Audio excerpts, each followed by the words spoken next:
जब भी कोई व्यक्ति गौतम बुद्ध के संघ में शामिल होता था तो बुद्ध उसे सबसे पहले शांत रहने के लिए कहते थे। ध्यान की अवस्था में जाने से पहले उस भिक्षु को शांत रहना सिखाया जाता था। आज के दौर में हर तरफ सौरी शोर है। इसकी वजह से दिमाग में तनाव पैदा होना लाजमी है। ऐसे में अगर आप हर रोज कुछ देर मौन रहने का अभ्यास करते हैं तो इससे आपके तनाव पैदा होने वाले हार्मोन के लेवल में कमी आती है। इससे आपका दिमाग शांत होता है, गुस्सा नियंत्रित रहता है और तनाव बढ़ाने वाले हार्मोन्स का लेवल घटता है। आज के इस वीडियो में हम जानेंगे कि किन मौकों पर हमें शांत रहना है और किन मौकों पर हमें बोलना है और शांत रहने से हमारे अंदर क्या बदलाव आ सकता है। दोस्तों, संध्या काल का समय था। गुरु अपने सभी शिष्यों को बुलाते हैं और कहते हैं, कल सुबह सब लोग नदी में स्नान करने के बाद तुरंत हमारी कुटिया के सामने उपस्थित हो जाना।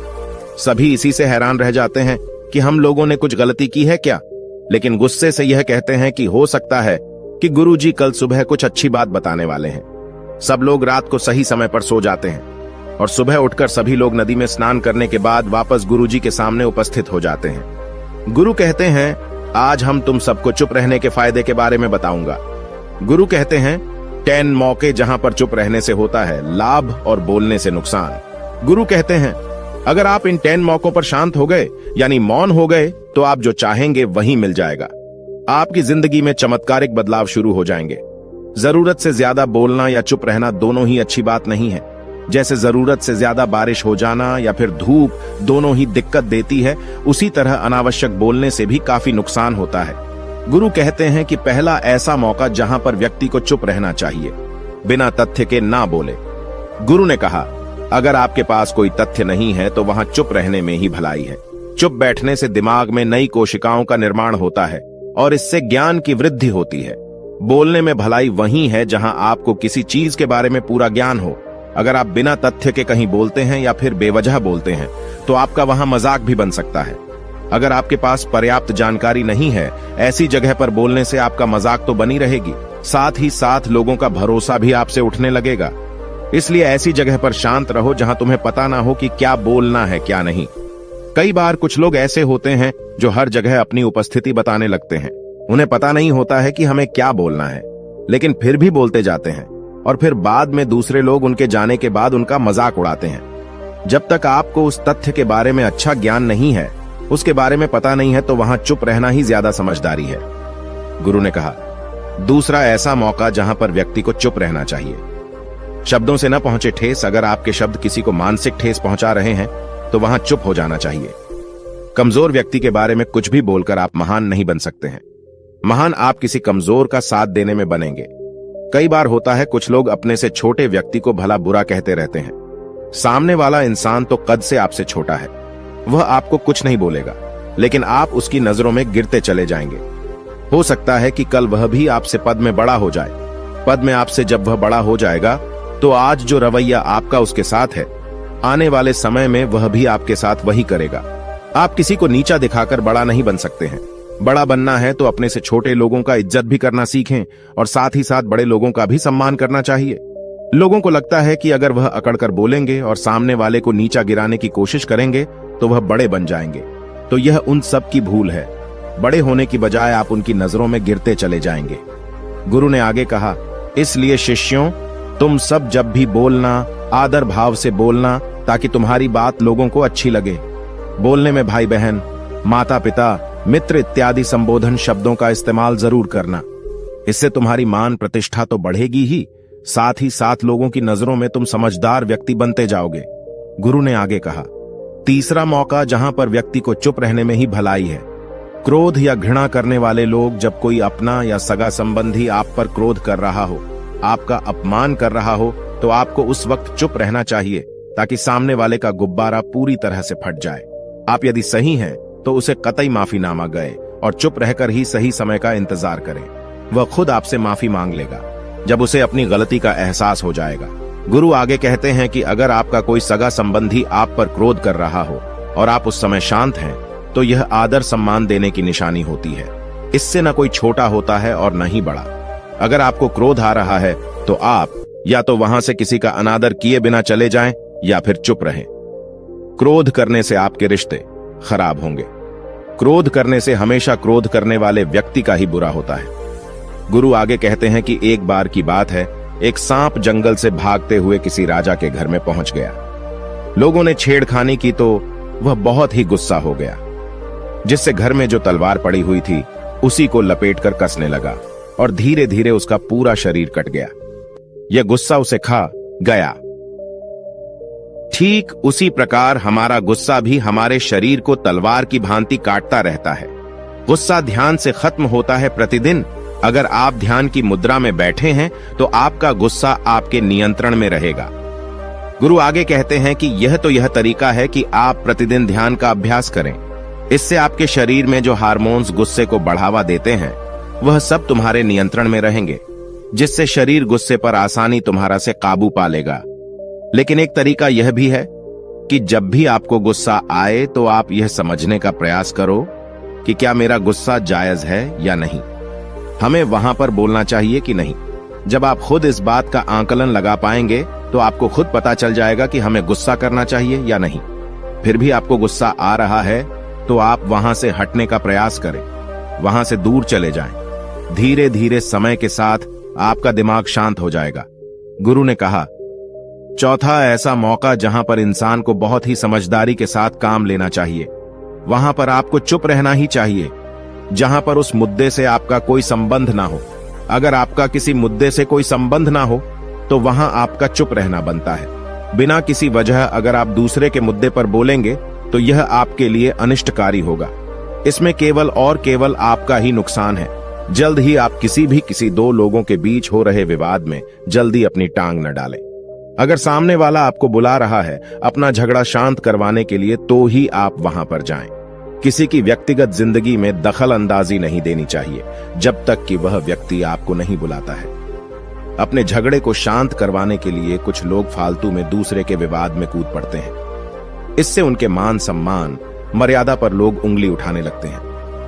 गुरु कहते हैं कि 10 मौकों में 5वां ऐसा मौका जहां पर व्यक्ति को बहुत ही समझदारी के साथ चुप रहना चाहिए। आपके शब्दों से किसी मित्र को हानि न पहुंचे। अगर आपके शब्द सामने वाले के परिवार या मित्रों की प्रतिष्ठा के बारे में बुरी झलक दिखा रहे हैं तो आपको चुप रहना चाहिए। किसी के परिवार या फिर मित्र के बारे में बुरा बोलने से केवल आप ही बुरे बनेंगे। जो चीज आसानी से खत्म की जा सकती है उसे अपने शब्दों से बड़ा न करें। बिना चिल्लाए बात करने का प्रयास करते रहना चाहिए।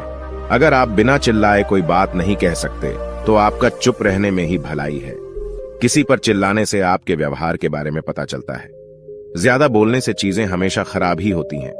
कई बार कुछ रिश्ते ज्यादा तेज बोलने की वजह से टूट जाते हैं। इसलिए अपनी आवाज में मीठापन लाएं। आपके शब्दों से आपके दोस्त को हानि नहीं पहुंचनी चाहिए। कभी कभी दोस्तों के जब हम मजाक हैं तो रहे कि आपके शब्दों से किसी का अनादर ना हो। मजाक को भी हमेशा शब्दों के मायने में ही रखें। जहां किसी को शब्दों से चोट लगे वहां चुप हो जाएं। ज्यादा बोलने से हमेशा नुकसान ही होता है। किसी और की प्रतिष्ठा को अपने शब्दों के माध्यम से उसे हानि नहीं पहुंचानी चाहिए। यदि आपके शब्दों से किसी और की प्रतिष्ठा को ठेस पहुंच रही है तो वहां आपको चुप हो जाना चाहिए। जब कोई व्यक्ति आपके सामने नहीं है तो आप उस व्यक्ति के बारे में बुरे शब्द किसी तीसरे व्यक्ति के सामने न बोलें। गुरु कहते हैं, छठा मौका जहां पर व्यक्ति को चुप रहना चाहिए, जब कोई कर रहा हो किसी की बुराई। जब कोई आदमी आपके सामने किसी तीसरे आदमी की बुराई कर रहा हो तब तुम्हें चुप रहकर बस सुनना चाहिए। अपनी राय व्यक्त नहीं करना चाहिए, क्योंकि जो आज आपके सामने किसी तीसरे की बुराई कर रहा है वह कल किसी और के सामने आपकी बुराई भी कर सकता है। यदि आपने कुछ कहा है तो नीति शास्त्र के अनुसार जो अपने मुंह को बंद रखता है और बुद्धि से काम करता है वही इंसान समझदार होता है। बिना जरूरत के बोलना, किसी के बारे में किसी के बीच में बोलना यह गलत बात है। कभी कभी हमारे लिए बुद्धिमानी इसी में होती है कि हमें अपना मुंह ऐसी जगह पर नहीं खोलना चाहिए। गुरु आगे कहते हैं कि 10 मौकों में 7वां ऐसा मौका जहां पर व्यक्ति को चुप रहना चाहिए, जब कोई नहीं समझे आपकी भावना। यदि आपको लग रहा है कि कोई व्यक्ति आपकी भावना, दुख या परेशानी को शब्दों में नहीं समझ रहा है, यदि आपको लग रहा है कि सामने वाला व्यक्ति आपकी भावना या दुख को या आपकी जो परेशानी है उसको वह समझ नहीं पा रहा है या समझने का प्रयास ही नहीं कर रहा है या वह आपको ध्यान से सुन ही नहीं पा रहा है, तो ऐसे व्यक्ति के सामने आप चुप ही रहें, क्योंकि ऐसे लोगों को आपकी भावना या दुख से कोई मतलब नहीं होता है। ऐसे लोगों को अपना राज बताकर आप पछताएंगे ही बाद में। इसलिए हर किसी को अपने मन की बात नहीं बतानी चाहिए। अगर आपको लग रहा है कि सामने वाला आपकी बात को नहीं समझ पा रहा है, आपकी भावनाओं को नहीं समझ पा रहा है, तो वहां पर आपको नहीं बोलना चाहिए, क्योंकि आज में आपका मजाक ही बन जाएगा जब आपको लगने लगे कि सामने वाला आपकी भावनाओं को ठीक तरीके से समझ रहा है, आप जो कह रहे हैं वह ठीक से सुन रहा है, तभी आप उसे अपनी बात कहें। गुरु कहते हैं कि 8वां मौका जहां पर आपको चुप रहना चाहिए, जब कोई इंसान अपना दुख व्यक्त करे। यदि कोई इंसान अपने दुख या परेशानी को आपको बता रहा है, तो इसका मतलब यह है कि वह आपको अपना समझ रहा है। ऐसे में तुरंत ही उसे समाधान बताने के बजाय चुप रहकर उसके दुख या समस्या को सुने। उसके दुख या समस्या को किसी और को न बताएं। वह इसलिए नहीं बता रहा है कि उसकी समस्याओं का समाधान कर देंगे, बल्कि वह इसलिए भी बता रहा है कि सामने वाला उसकी बात को समझ रहा है। कई बार बताने से दुख कम हो जाते हैं। आपको अपना दुख इसलिए बता रहा होगा कि उसे लग रहा है कि आप उसकी बात को समझ रहे हैं। दुख बांटने से कम हो जाता है। इसलिए जब कोई व्यक्ति अपना दुख आपसे व्यक्त करे, तो आप चुप मारकर उसकी बात को बहुत ही ध्यान से सुनें, ताकि उसके दुख कम हो जाएं। उसके मन का बोझ हल्का हो जाए, क्योंकि उसके मन में जो भी बातें थीं वह आपको सब बता दिया। गुरु आगे कहते हैं कि 10 जगहों में 9 ही ऐसी जगह जहां पर आपको चुप रहना चाहिए। जहां पर दुष्ट प्रकृति के लोग रह रहे हों और गाली गलौज कर रहे हों, तो आप वहां पर मत जाइए। ऐसी जगहों से आप चुपचाप निकल जाएं, अर्थात अपनी प्रतिक्रिया दिए बिना आप वहां से चले जाएं, क्योंकि जिसकी जुबान खराब होती है, जो दुष्ट प्रकृति के लोग होते हैं, उनको आप ऐसे समय में नहीं समझा सकते हैं। जब उनका दिमाग पूरी तरह से शांत हो जाए, तभी वह आपकी बात सुनेंगे। इसलिए जहां पर दुष्ट प्रकृति के लोगों आपकी बात को न मानते हों और न ही सुनते हों, तो आपको वहां पर नहीं बोलना चाहिए। गुरु कहते हैं कि 10 माह ऐसा मौका जहां पर आपको शांत हो जाना चाहिए। अपनी सफलता का राज हर किसी को न बताएं। कई बार होता है कि कुछ लोग जो सफलता को बहुत ही जल्दी अर्जित कर लेते हैं, वे हर जगह अपनी सफलता का ढिंढोरा पीटने लगते हैं। ऐसे में क्या होता है कि कई लोग आपकी सफलता से खुश नहीं होते हैं। अगर आप अपनी सफलता का जबरदस्ती लोगों में ढिंढोरा पिटवा रहे हैं, तो लोगों की नकारात्मक ऊर्जा आपको प्रभावित कर सकती है। जब आप सफल होंगे तो सबको पता चल जाएगा कि आप सफल हो गए हैं। ढिंढोरा पीटने से नुकसान आपका ही होगा। इतना कहकर गुरु ने कहा, शिष्यों, आज के लिए बस इतना ही। अगर तुम सब मेरी इन 10 बातों को अपने जीवन में अपना लेते हो, तो तुम सब काफी हद तक परेशानियों से बचे रहोगे। यहाँ से जाने के बाद मेरी यह बातें आपके जीवन किसी वरदान से कम साबित नहीं होंगी। दोस्तों, मुझे उम्मीद है इस वीडियो से आपको बहुत कुछ सीखने को मिला होगा। अगर आप नए हो तो हमसे जुड़ने के लिए इस चैनल को सब्सक्राइब करना मत भूलिएगा।